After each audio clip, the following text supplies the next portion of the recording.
जय श्री राम। सभी राम भक्तों को मेरा प्रणाम। आ गया वो एक बहुत महत्वपूर्ण समय जिसकी आपको और हम सभी को प्रतीक्षा थी। पहला समय तो वो था जब 22 जनवरी को अयोध्या के अंदर भगवान राम की भव्य उद्घाटन, उनकी मूर्ति की स्थापना, मंदिर की स्थापना हुई। और अब दूसरा एक बहुत महत्वपूर्ण समय ये है जब रामनवमी भगवान राम की अयोध्या में प्रथम मनाई जाएगी। जी हाँ, रामनवमी, भगवान राम का प्रकट उत्सव, जिस दिन भगवान राम ने मनुष्य योनि में इस लोक पर जन्म लिया था। भगवान राम की अनेक लीलाएं हम आए दिन सुनते हैं और उसको अपने जीवन में आचरण में लेकर के आते हैं। दोस्तों, रामनवमी बहुत धूमधाम से हमारे देश में मनाई जाती है और एक आप देख सकते हैं कि बहुत बड़ी संख्या बल के दृष्टिकोण से सभी राम भक्त दर्शन करने के लिए नवमी के दिन अयोध्या पधार रहे हैं। और सबसे महत्वपूर्ण और दूसरा जो पहलू है वो तो ये आज होने जा रहा है भगवान राम का सूर्य तिलक। स्वयं सूर्यदेव उनके मस्तक पर तिलक लगाएंगे। कितना सुंदर समय होगा, कितना अद्भुत समय होगा, कितना ऐतिहासिक ये पल रहेगा कि जब स्वयं सूर्य ग्रह भगवान राम को तिलक करेंगे, उनका अभिषेक करेंगे। मैं ये कहता हूं कि इतिहास के पन्नों में ये जो समय है, स्वर्णिम समय अब दर्ज होने जा रहा है। सूर्यदेव ग्रहों के राजा, सूर्यदेव जिनके प्रकाश से पूरा का पूरा संसार प्रकाशित होता है, सूर्य जो आत्मा का प्रतिनिधित्व करते हैं, सूर्य जो प्रकाश के देवता हैं, सूर्य जो ज्योतिष को, इस शरीर को प्रभावित करने वाले ग्रह हैं ज्योतिष के माध्यम से। क्योंकि ज्योति का मतलब होता है ज्योत यानी कि दीपक यानी कि प्रकाश, और ईश का मतलब होता है स्वामी। जब ये दोनों शब्द मिले तो ज्योतिष शब्द बना, और ज्योतिष का मतलब ही ये होता है कि लॉर्ड ऑफ लाइट, प्रकाश, और वो सूर्य है, वो सोलर सिस्टम का केंद्र है। आज तक हमारे इतिहास में ऐसा नहीं हुआ जो अब होने जा रहा है रामनवमी के दिन। तो मुझे खुद बड़ी उत्सुकता है, मैं खुद इस पल का साक्षी बनना चाहता हूं। आपने देखा होगा भगवान राम की जो प्रतिमा है, मूर्ति है, वो एक 5 वर्ष के बाल रूप की है। आपने देखा होगा मूर्ति के अंदर भगवान विष्णु के 10 अवतार हैं। आपने देखा है कि भगवान राम की प्रतिमा में स्वयं सूर्य विराजमान है, ओम गणेश विराजमान है, चक्र, शंख, गदा, स्वास्तिक, ये सभी स्वयं साक्षात वहां विराजमान है। भगवान विष्णु के 10 स्वरूप वहां पर विराजमान हैं। दोस्तों, बहुत महत्वपूर्ण पल है।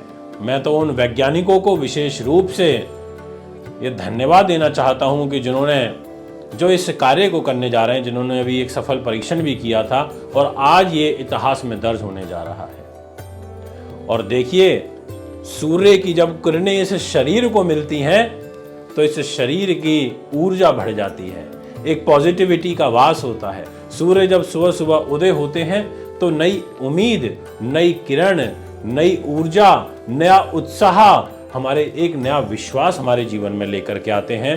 क्योंकि सूर्य हमारी प्राण शक्ति को चलाते हैं, सूर्य हमारे 5 प्राण को चलाते हैं।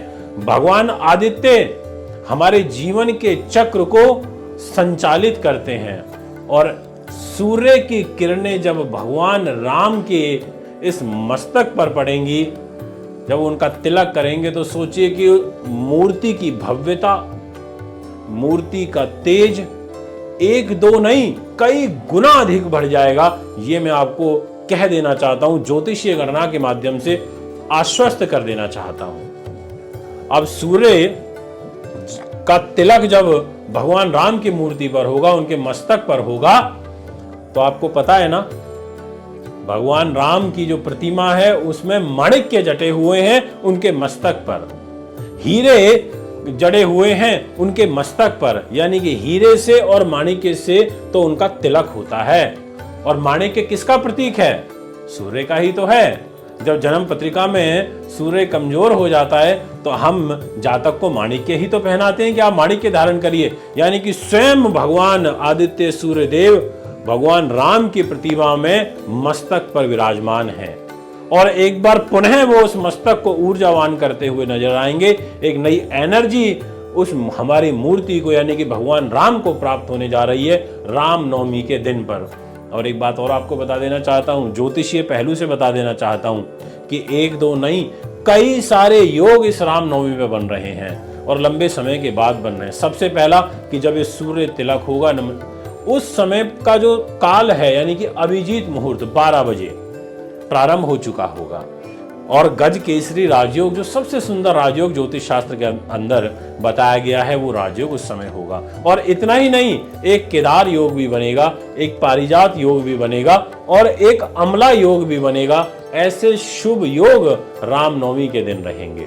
और एक और महत्वपूर्ण बात आपको बता देना चाहता हूं आपकी जानकारी के लिए कि वर्तमान में सूर्य ग्रह इस समय उच्च के चल रहे हैं और वो भी अपनी मेष राशि में।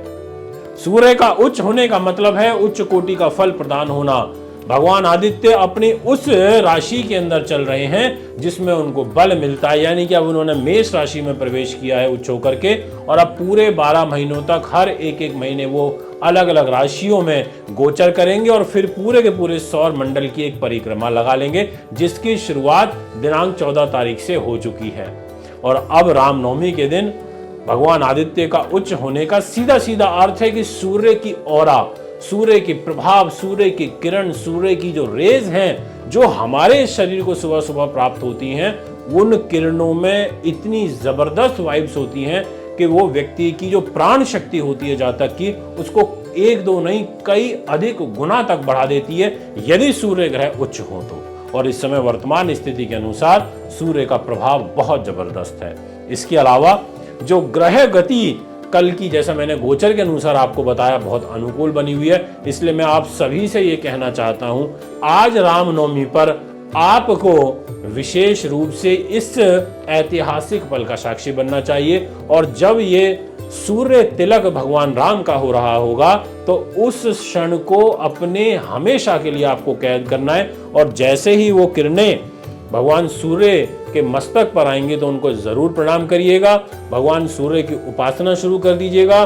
जो लोग अस्वस्थ हैं इस समय, उनको अगर हार्ट रिलेटेड प्रॉब्लम चल रही है, ब्लड प्रेशर की दिक्कत चल रही है, आंखों में तकलीफ चल रही है, पेट की समस्या चल रही है, हड्डियों का रोग चल रहा है, तो विशेष रूप से आदित्य हृदय स्तोत्र का आप पाठ करिएगा और सीताराम जय हनुमान, सीताराम जय हनुमान, सीताराम जय हनुमान इसका उच्चारण बार बार करते रहिएगा।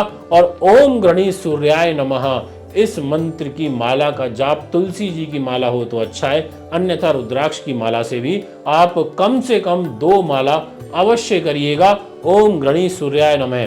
देखिए भगवान आदित्य कैसे आपसे प्रसन्न होंगे। विशेष रूप से कल उन लोगों को बहुत अच्छा लाभ प्राप्त होगा जो लोग सूर्य के नकारात्मक प्रभाव से परेशान हैं। इसलिए मैं आप सभी से आज हमारे इंडिया टीवी चैनल के माध्यम से कहना चाहता हूं कि सूर्य का ये जो तिलक भगवान राम की प्रतिमा पर होने जा रहा है, आप ऐसे समझ लीजिए कम से कम 10x यानी कि 10 गुना ज्यादा जो भगवान राम की मूर्ति है वो प्रकाशित होगी, उज्जवलित होगी, ऊर्जावान होगी। आप बस मन से जाइए, भक्ति से जाइए, भगवान राम का पाठ करिए और अपनी विश भगवान राम के श्री चरणों के अंदर आपको बोल करके आनी है और आपको निश्चित तौर पर बहुत अच्छे लाभ प्राप्त होंगे। सभी राम भक्तों को एक बार मैं पुनः प्रणाम करता हूं। जय श्री राम।